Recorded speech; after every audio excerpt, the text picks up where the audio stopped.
Video শুরুতেই আপনাদের কাছে বিনীত অনুরোধ, অবশ্যই চ্যানেলটিকে সাবস্ক্রাইব করে পাশে থাকা বেল আইকনটিতে ক্লিক করে দিন। চলে আসি মূল খবরে।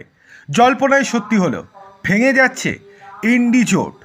একের পর এক রাজ্যে হারের পর বিজেপি বিরোধী জোট ইন্ডি ব্লক নিয়ে প্রশ্ন উঠতে শুরু করেছিল।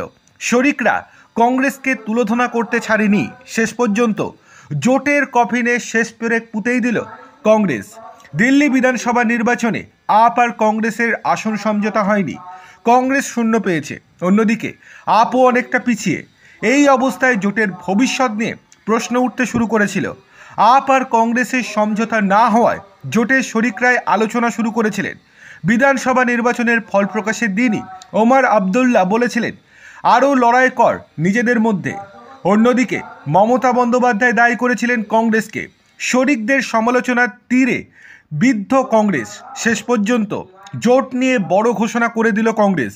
রাহুল গান্ধী ঘনিষ্ঠ কংগ্রেস সাংসদ মণিকাম ঠাকুর বলেছেন, লোকসভা ভোটের জন্যই ইন্ডি জোট তৈরি করা হয়েছিল।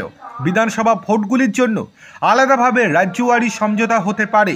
বিহারের আরজেডি প্রধান লালু প্রসাদ যাদবের ছেলে তেজস্বী যাদবও প্রায় একই কথা বলেছেন। তার দাবি, 2024 সালের নির্বাচনের জন্যই ইন্ডি জোট তৈরি করা হয়েছিল। বিজেপিকে হারানোর জন্যই তৈরি হয়েছিল জোট, কিন্তু বিজেপি জিতে গিয়েছে। এই দিন বিধানসভায় পরিষদীয় দলের বৈঠকে মমতা বন্দ্যোপাধ্যায় বিধায়কদের স্পষ্ট করে জানিয়ে দেন, তার কথাই শেষ কথা। বাংলায় তৃণমূল কংগ্রেস একাই লড়বে, কারোর সাহায্যের দরকার নেই। মমতা আরও বলেছেন, তার দল তৃণমূল কংগ্রেস এবার 2/3 সংখ্যাগরিষ্ঠতা নিয়েই দিল্লিতে ফিরবে, বাংলাতে ফিরবে। তৃণমূল কংগ্রেস সূত্রের খবর, যথেষ্ট জোরের সঙ্গেই মমতা বন্দ্যোপাধ্যায় বাংলায় সরকার গঠনের কথা বলেছেন।